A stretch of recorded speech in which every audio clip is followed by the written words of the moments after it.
আসসালামু আলাইকুম। আমন্ত্রণ বাংলা ব্রিফিং সংবাদে আপনাদের সাথে আছি সঙ্গীতা খান। শুরুতে উজালা পেইন্টস সংবাদ শিরোনাম। ময়নাতদন্তে মারজান সাদ্দামের শরীরে একাধিক গুলির চিহ্ন, জঙ্গিরা আবার তৎপর হয়ে উঠতে পারে শঙ্কা স্বরাষ্ট্রমন্ত্রী।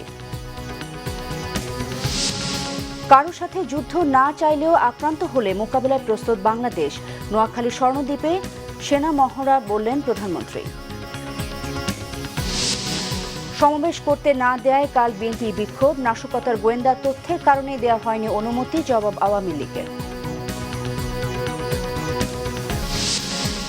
ঋণ জালিয়াতদের বিচার না হয় কমছে না ঋণ, অভিযোগ সিপিডির। বিনিয়োগ না বাড়ায় ব্যাংকে জমছে অলস টাকা।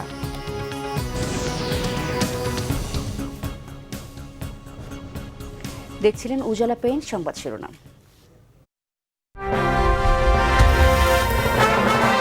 এগিয়ে চলো কল্পনার রাজ্যে। এবার বিস্তারিত। স্বরাষ্ট্রমন্ত্রী আসাদুজ্জামান খান বলেছেন, জঙ্গিবাদ আপাত দৃষ্টিতে নিয়ন্ত্রিত মনে হলেও এরা ভবিষ্যতে সন্ত্রাসী কার্যক্রমের জন্য প্রস্তুতি নিতে পারে। তিনি আরও বলেন, জঙ্গিরা আত্মসমর্পণ না করে আইনশৃঙ্খলা বাহিনীর কাছে চ্যালেঞ্জ করতে গেলে পরিণতি যা হবার তাই হয়। আর পুলিশের মহাপরিদর্শক AKM শহীদুল হক জানিয়েছেন, একে একে গুলশান হামলা মামলার অধিকাংশ আসামি নিহত হলেও তদন্ত বাধাগ্রস্ত হবে না। সরকারের কাছে এরই মধ্যে সব ধরনের তথ্য আছে। 10 জানুয়ারি বঙ্গবন্ধুর স্বদেশ প্রত্যাবর্তন দিবস উপলক্ষে ঢাকা মহানগর উত্তর আওয়ামী লীগ আয়োজিত বর্ধিত সভায় স্বরাষ্ট্রমন্ত্রী আসাদুজ্জামান খান বলেন, দেশের মানুষ জঙ্গিবাদকে প্রশ্রয় দিচ্ছে না, আর এ কারণেই জঙ্গিবাদকে নিয়ন্ত্রণ করতে পেরেছে আইনশৃঙ্খলা বাহিনী। ঘুরে দাঁড়িয়েছে এই সমস্ত জঙ্গি এবং সন্ত্রাসীদের বিরুদ্ধে। তাদের আশ্রয় প্রশ্রয় দেওয়ার লোক এখন আর নেই। কাজেই যেটা হওয়ার সেটাই হচ্ছে। হয় তারা আত্মসমর্পণ করছে, কিংবা পুলিশের সঙ্গে যারা চ্যালেঞ্জ করছে তাদের যা পরিণতি হওয়ার তাই হচ্ছে। আমরা এই কথা বলবো না যে সবগুলোকে সব ষড়যন্ত্র আমরা শেষ করে দিয়েছি। ষড়যন্ত্র হচ্ছে, হবে, সবারই চোখ কান খোলা রাখতে হবে। এদিকে ঢাকা বিশ্ববিদ্যালয়ের সিনেট ভবনে জঙ্গিবাদ নিয়ে আয়োজিত আন্তর্জাতিক সম্মেলন শেষে সাংবাদিকদের সাথে কথা বলেন পুলিশ মহাপরিদর্শক। গুলশান হামলার অন্য আসামিদের ধরতে আরও জোরালো অভিযানের কথা বলেন তিনি। আমাদের কাছে সব ধরনের তথ্যই আছে। মারজান এবং সাদ্দাম যা যা ঘটনা ঘটাইছে, যা যা করছে, কিভাবে আসলো, সব পুরা তথ্য আমাদের কাছে আছে। কাজে আমাদের মামলা তদন্তে আর কোনো তথ্য দরকার নেই। আমরা যথেষ্ট তথ্য পেয়েছি। এখন আমাদের মামলা 80 জন আমরা প্রস্তুত করব, আর 2-1 যেগুলি থাকবে সেগুলি তো আমরা খুঁজতেছি। অন্যদিকে গুলশানের হোলি আর্টিজান রেস্তোরাঁয় হামলার পরিকল্পনাকারী অভিযুক্ত জঙ্গি নেতা নুরুল ইসলাম মারজান এবং উত্তরবঙ্গের নব্য জেএমবির সমন্বয়ক সাদ্দাম হোসেনের শরীরে একাধিক গুলির চিহ্ন পাওয়া গেছে বলে জানিয়েছেন চিকিৎসক। বৃহস্পতিবার রাতে রাজধানীর মোহাম্মদপুর বেরিবাঁধ এলাকায় পুলিশের সাথে বন্দুকযুদ্ধে আহত হয় এই দুইজন। ঢাকা মেডিকেলে নেওয়া হলে কর্তব্যরত ডাক্তার তাদের মৃত ঘোষণা করে। মুহিবুল্লাহ মুহিব, বাংলা ভিশন, ঢাকা। 5 জানুয়ারি গণতন্ত্র হত্যা দিবসের কর্মসূচি পালনে বাধা এবং রাজধানীতে সমাবেশ করতে না দেওয়ার প্রতিবাদে আগামীকাল জেলা সদর ও মহানগরে বিক্ষোভ করবে বিএনপি। সেদিন রাজধানীর থানায় থানায় বিক্ষোভের কর্মসূচিও ঘোষণা করেন দলের সিনিয়র যুগ্ম মহাসচিব রুহুল কবির রিজভী। তিনি জানান, নয়াপল্টনে আজ সমাবেশের অনুমতি চাওয়া হলেও অনুমতি দেয়নি টিএমপি, বরং সকাল থেকেই বিএনপি কার্যালয়ের সামনে শক্ত অবস্থান নেয় পুলিশ। কার্যালয় অবরুদ্ধ করে রাখা হয়েছে বলে অভিযোগ করেন বিএনপির সিনিয়র যুগ্ম মহাসচিব। বিএনপি কেন্দ্রীয় কার্যালয়ের সামনে থেকে 3 জন নেতাকর্মীকে গ্রেফতারের অভিযোগও করেন তিনি। রিজভী অভিযোগ করেন, সারা দেশে গুম, খুন, অপহরণের মাধ্যমে বিরোধী মত নির্মূল করতে চায় সরকার। সরকার জনগণকে নয়, পুলিশকেই ক্ষমতার উৎস মনে করে।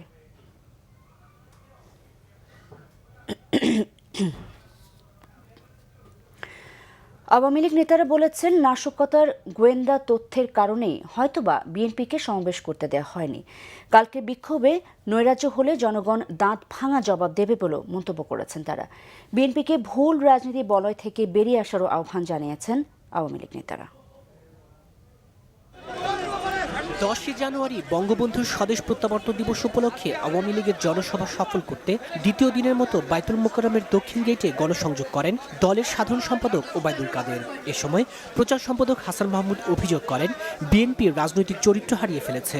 অতীতে যখনই সমাবেশ করেছে নৈরাজ্য করে বিশেষ পরিস্থিতি তৈরির চেষ্টা করেছে। ঢাকা শহরে একটি বিশৃঙ্খল পরিস্থিতি সৃষ্টি করার অপচেষ্টা তাদের মধ্যে ছিল। এটি নিশ্চয়ই সরকারের গোয়েন্দা বাহিনী সহ সরকারের যে সমস্ত নিরাপত্তা বাহিনী দায়িত্বে আছে তাদের কাছে নিশ্চয়ই খবরাখবর ছিল এবং সেই বিবেচনাতেই তাদেরকে হয়তোবা অনুমতি দেওয়া হয়নি। আমরা হুঁশিয়ার করে দিতে চাই যে আগামীকালও যদি বিশৃঙ্খলা সৃষ্টি করার অপচেষ্টা চালানো হয় তাহলে জনগণ সেটির দাঁত ভাঙা জবাব দিবে। এদিকে বঙ্গবন্ধুর স্বদেশ প্রত্যাবর্তন দিবস উপলক্ষে ঢাকা মহানগর দক্ষিণ যুবলীগের আলোচনা সভায় আওয়ামী লীগের যুগ্ম সাধারণ সম্পাদক মাহবুবুল আলম হানিফ বলেন, 5 জানুয়ারিকে বিএনপির গণতন্ত্র হত্যা দিবস হিসেবে পালন হাস্যকর। আমরা অনুরোধ জানাবো বিএনপিকে, আপনার ভুল রাজনীতি বলা থেকে বেরিয়ে আসুন, আপনার সন্ত্রাস এবং আশামূলক রাজনীতি থেকে বেরিয়ে আসুন, জনগণের আস্থা অর্জন করার চেষ্টা করুন। উন্নয়নকে বাধাগ্রস্ত করবেন না, জনগণের ভাগ্য পরিবর্তনের চেষ্টা করবেন না। তাহলে আপনারা যেভাবে ইতিপূর্বে জনগণ থেকে আস্থা করে দিয়েছিলেন, ভবিষ্যতেও জনগণ আপনাদেরকে আগামী নির্বাচনেও ঠিক একইভাবে প্রত্যাখ্যান করে আপনাদের উচিত শিক্ষা দিয়ে দেবে। বাংলাদেশকে ব্যর্থ রাষ্ট্রে পরিণত করতে বিএনপি জামাত এখনও তৎপর বলেও অভিযোগ করেন আওয়ামী লীগের যুগ্ম সাধারণ সম্পাদক। তাইমুর রশিদ, বাংলা ভিশন, ঢাকা। প্রধানমন্ত্রী শেখ হাসিনা বলেছেন, বাংলাদেশ কারো সাথে যুদ্ধে যেতে চায় না, তবে আক্রান্ত হলে তা মোকাবেলায় সেনাবাহিনীকে প্রস্তুত থাকতে হবে। তিনি বলেন, সেনাবাহিনীকে আধুনিক ও চৌকস বাহিনীতে পরিণত করতে তাঁর সরকার বদ্ধপরিকর। নোয়াখালীর স্বর্ণদ্বীপে 11 পদাতিক ডিভিশনের 93 সাঁজোয়া ব্রিগেডের আক্রমণ অনুশীলন ও বিশেষ দরবারে এসব মন্তব্য করেন প্রধানমন্ত্রী। উপকূল থেকে অনেকটা দূরে হওয়ার কারণে নোয়াখালীর স্বর্ণদ্বীপে ঢুকে পড়ে শত্রুপক্ষ। তাদের উপস্থিতি টের পেয়ে সেনাবাহিনী শুরু করে অপারেশন মাতৃভূমি। শুরু হয় প্রযুক্তিগত ও গোয়েন্দা তৎপরতা। শত্রুর অবস্থান জানার পর সেখানে ট্যাঙ্ক ও আর্মার্ড ভেহিকলের সাহায্যে হামলা চালানো হয়, সঙ্গে হেলিকপ্টার আর বিমান। আক্রমণের পাশাপাশি হতাহতদের নিরাপদে সরিয়ে নিতে তৎপর হেলিকপ্টারগুলো। সেনাবাহিনী নতুন নতুন যুদ্ধাস্ত্র ব্যবহারের পর শুরু করে বিমান হামলা। শত্রুপক্ষকে হটিয়ে পুনঃপ্রতিষ্ঠিত হয় দেশের সীমানা। নোয়াখালীর স্বর্ণদ্বীপে 11 পদাতিক ডিভিশনের 93 সাঁজোয়া ব্রিগেডের আক্রমণ অনুশীলন মঞ্চ থেকে দেখে আশ্বস্ত হন প্রধানমন্ত্রী শেখ হাসিনা। পরে দরবারে যোগ দিয়ে সেনা সদস্যদের দিক নির্দেশনা দেন প্রধানমন্ত্রী। আমার অন্তর থেকে বলছি যে আজকে মনটা ভরে গেছে যে না, আমাদের সেনাবাহিনী যে কত পারে, কত দক্ষতা দেখাতে পারে। এবং এখানে 3টি বাহিনী, সেনাবাহিনী, নৌবাহিনী, বিমান বাহিনী, প্রত্যেকের জন্যই সুন্দর সুযোগ ছিল এবং সেই সুযোগটার যথাযথ সদ্ব্যবহার করে প্রত্যেকটা যারা অংশগ্রহণ করেছেন প্রতিটি সদস্য অত্যন্ত দক্ষতার পরিচয় দিয়েছেন। আমরা কারোর সাথে যুদ্ধ করব না এটা ঠিক, কিন্তু আমরা চাই না যুদ্ধ, কিন্তু কখনো যদি শত্রু দ্বারা আক্রান্ত হই সেটা মোকাবেলা করার মতো সব রকম প্রস্তুতি আমাদের থাকতে হবে। এর আগে স্বর্ণদ্বীপে এসে সেনাবাহিনী নির্মিত সাইক্লোন সেন্টার, গরুর খামার ও নারকেল বাগান ঘুরে দেখেন প্রধানমন্ত্রী শেখ হাসিনা। সৈয়দ আব্দুল মুহিত, বাংলা ভিশন।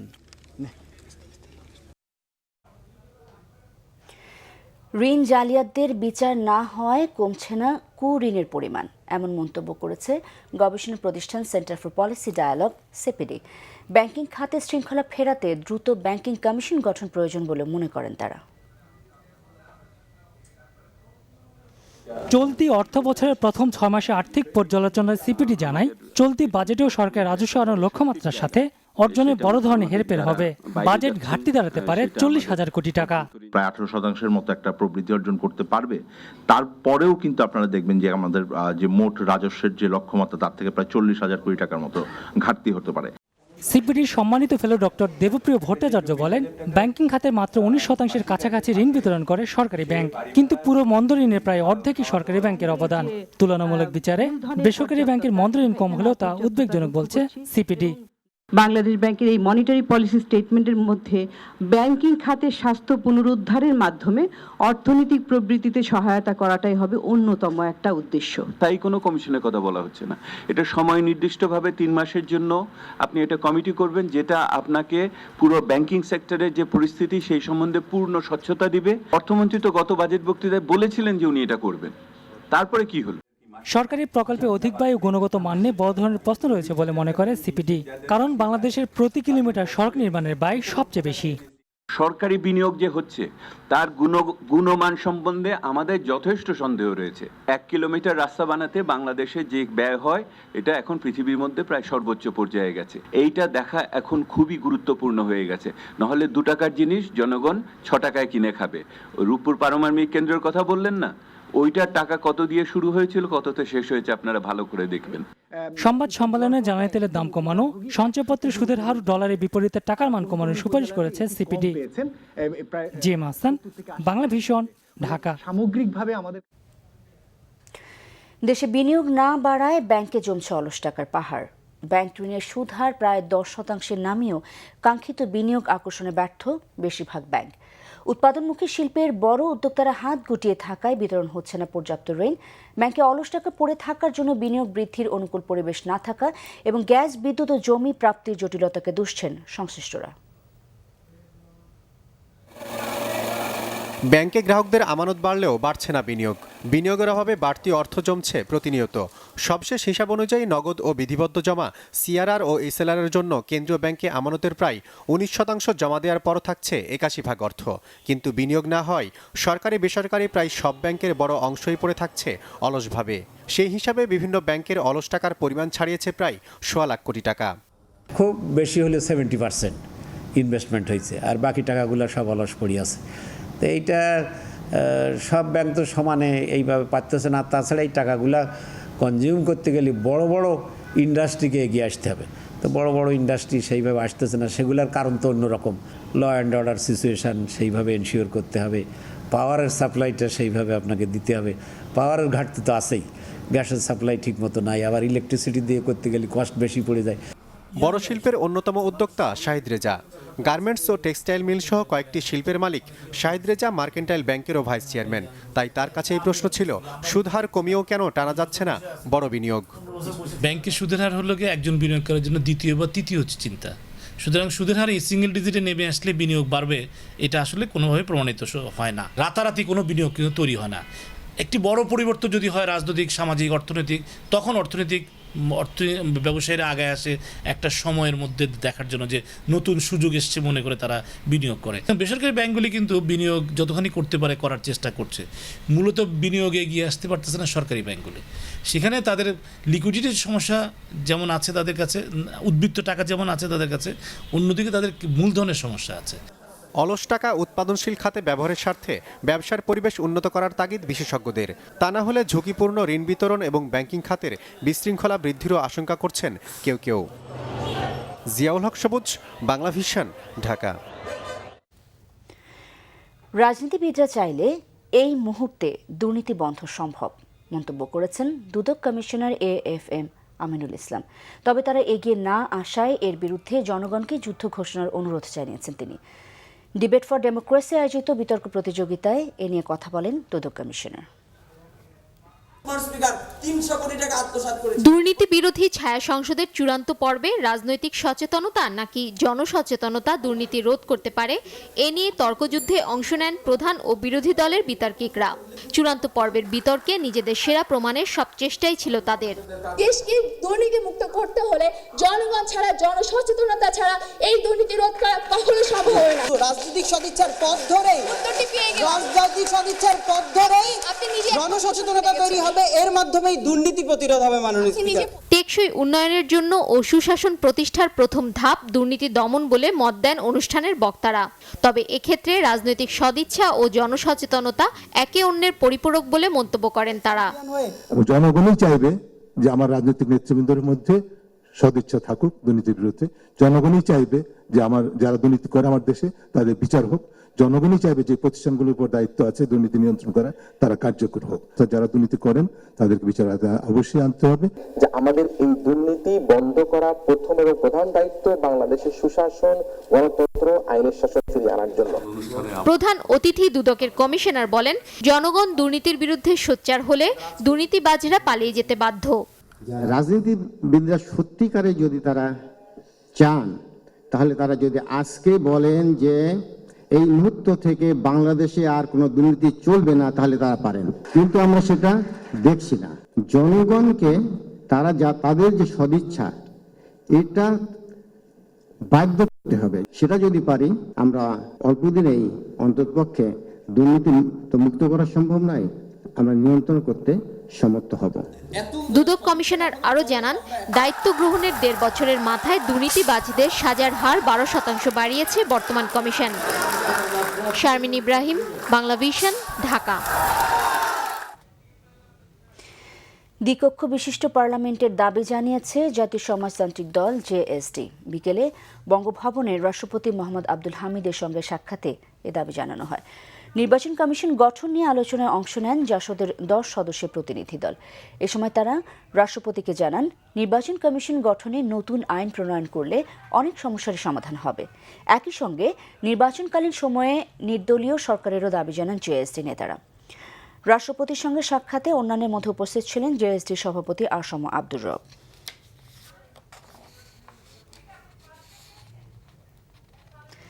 নিচ্ছে সিবিসি টাইল সংবাদ বিরতি, সাথে থাকুন, ফিরে এসে থাকছে।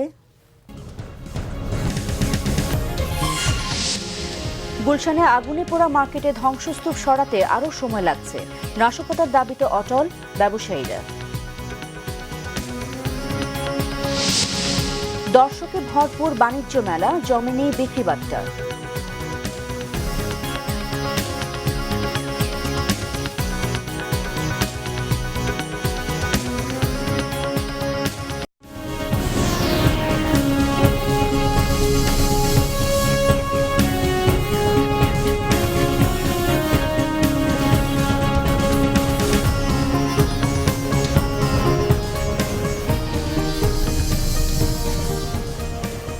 আবারও স্বাগত বাংলা বিশেষ সংবাদে।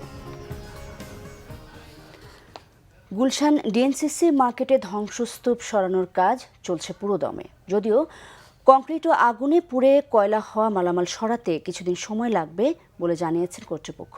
এদিকে ধ্বংসস্তূপের পাশে কিছুটা স্বস্তিতে পাকা মার্কেটের দোকানিরা শুরু করেছেন ব্যবসাও। আর সোমবার লাগা আগুনকে এখনও নাশকতা বলেই দাবি ক্ষতিগ্রস্ত ব্যবসায়ীদের। ধ্বংসস্তূপের নিচে চাপা পড়েছে শত শত ব্যবসায়ীর স্বপ্ন। অগ্নিকাণ্ডে জ্বলেছে সম্পদ। কংক্রিটের নিচে চাপা পড়ার মাঝেই এখনও খুঁজে ফেরার চেষ্টা সব হারানো ব্যবসায়ীদের।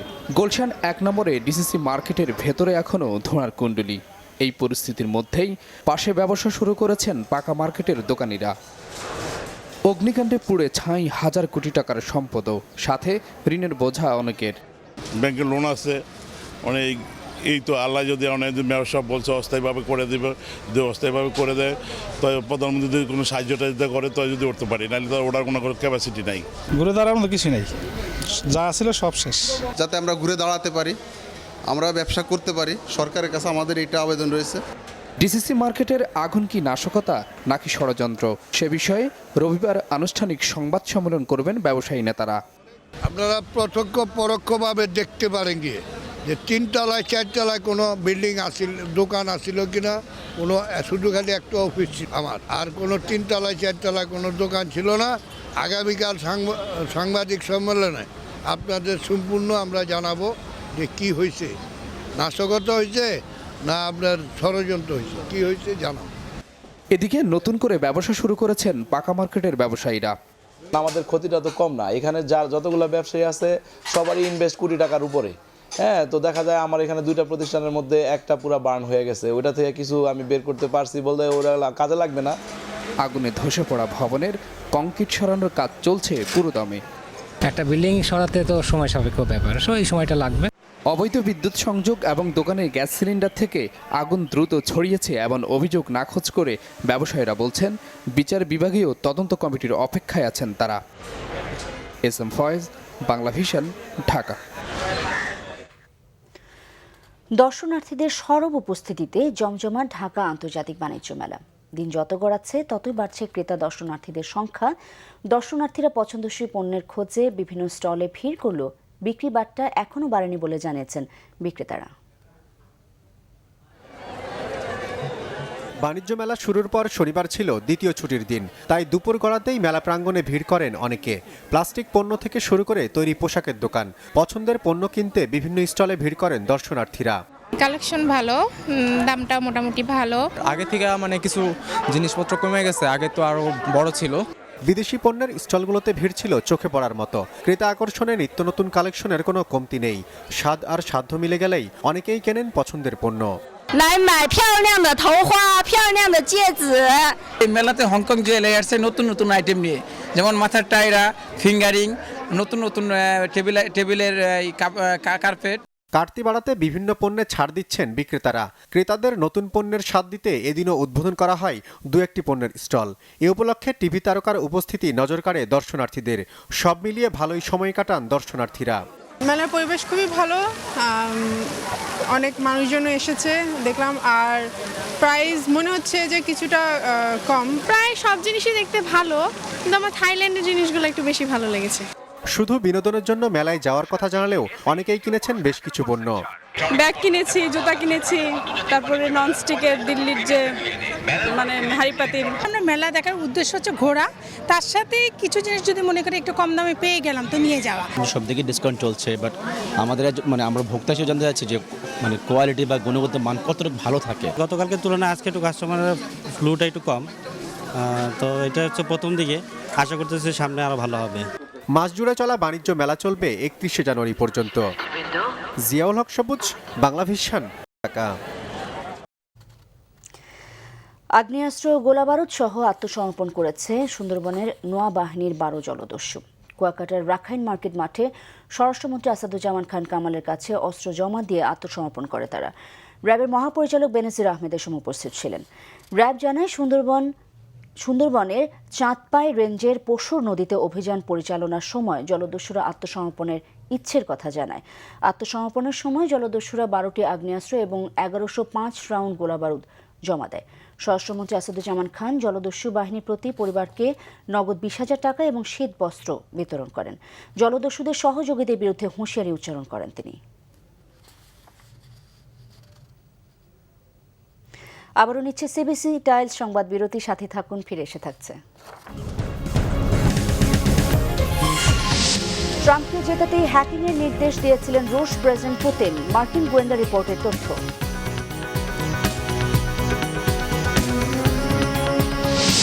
এবং নিউজিল্যান্ডের বিপক্ষে কাল তৃতীয় টি-20তে মাঠে নামছে বাংলাদেশ, টার্গেট হোয়াইট ওয়াশ এড়ানো।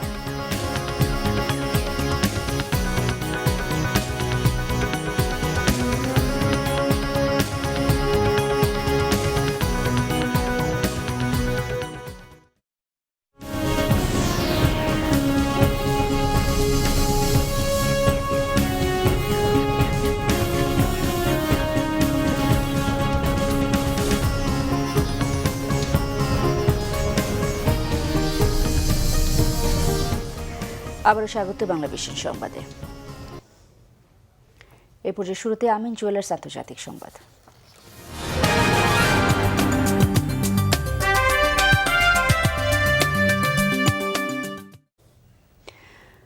ডোনাল্ড ট্রাম্পকে জেতানোর জন্যই হ্যাকিংয়ের নির্দেশ দিয়েছিলেন রাশিয়ার প্রেসিডেন্ট ভ্লাদিমির পুতিন। সদ্য প্রকাশিত মার্কিন গোয়েন্দা সংস্থার চূড়ান্ত প্রতিবেদনে এমন দাবি করা হয়েছে। তবে এই অভিযোগ নাকচ করেছেন নবনির্বাচিত মার্কিন প্রেসিডেন্ট ডোনাল্ড ট্রাম্প। তদন্ত প্রতিবেদনে বলা হয়েছে, মার্কিন গণতান্ত্রিক ব্যবস্থার প্রতি জনগণের আস্থা ক্ষতিগ্রস্ত করার উদ্দেশ্যে এই অপকর্ম করা হয়েছে। এই পরিকল্পনা বাস্তবায়নে ডেমোক্রেটিক দলের প্রার্থী হিলারি ক্লিন্টনের প্রচার বিভাগের প্রধান জন পডেস্টারের ইমেইল হ্যাক করা হয়। প্রেসিডেন্ট প্রার্থী হিলারির সক্ষমতা ও যোগ্যতাকে প্রশ্নবিদ্ধ করে ট্রাম্পকে জেতানোর চেষ্টা চলে। এই অভিযোগ অস্বীকার করে সামাজিক যোগাযোগ মাধ্যমে ট্রাম্প বলেন, ডেমোক্রেটিক পার্টির দুর্বল অনলাইন নিরাপত্তা ব্যবস্থা এর জন্য দায়ী। এছাড়া হ্যাকিংয়ের ঘটনার সাথে নির্বাচনে জয়ী হবার কোনো যোগসূত্র নেই বলেও দাবি করেন তিনি।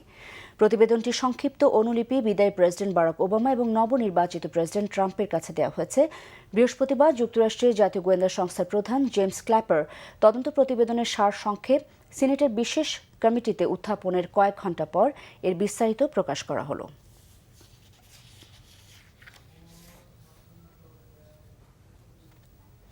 এবার দেশের বাইরের আরও কিছু খবর নিয়ে একটি ডেস্ক রিপোর্ট।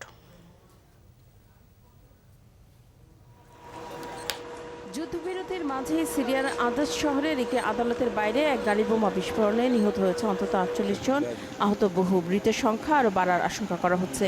এখন পর্যন্ত কেউ হামলার দায় স্বীকার করেনি। যুক্তরাষ্ট্রের ফ্লোরিডার ফোর্ট লরাডেল বিমানবন্দরে হামলা চালিয়ে অন্তত 5 জনকে হত্যায় জড়িত সন্দেহে সাবেক এক সেনা সদস্যকে গ্রেফতার করেছে পুলিশ। গত বছর অবসর নেওয়া 26 বছর বয়সী স্টেভেন সান্তিয়াগো যুদ্ধ বিধ্বস্ত ইরাকে দায়িত্ব পালন করেছেন। এদিকে হামলার উদ্দেশ্য সম্পর্কে এখনও নিশ্চিত না হলেও এর সাথে সন্ত্রাসের যোগসূত্র থাকার সম্ভাবনা খতিয়ে দেখছে FBI।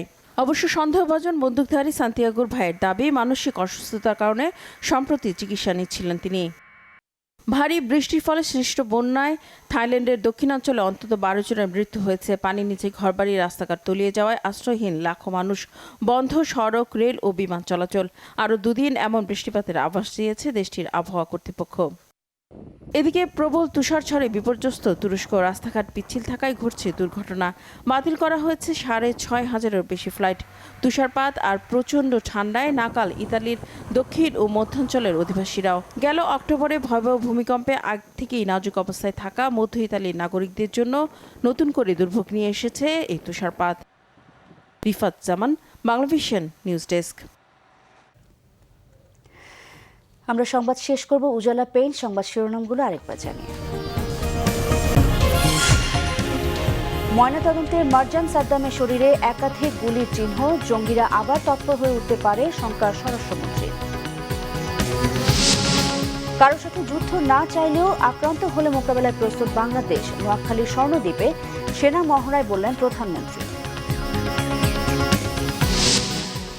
সমাবেশ করতে না দেয়ায় কাল বিএনপির বিক্ষোভ, নাশকতার গোয়েন্দা তথ্যের কারণে দেয়া হয়নি অনুমতি, জবাব আওয়ামী লীগের।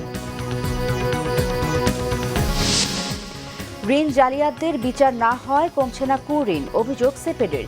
বিনিয়োগ না বাড়ায় ব্যাংকে জমছে অলস টাকা।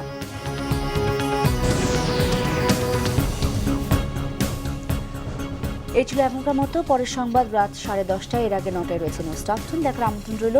এছাড়া দেশ বিদেশের সবশেষ সংবাদ সবার আগে জানতে আপনার গ্রামীণ ফোন, বাংলা লিঙ্ক অথবা এয়ারটেল থেকে ডায়াল করতে পারেন 1616 এই নাম্বারে। সাথে ছিলেন তাই সবাইকে ধন্যবাদ।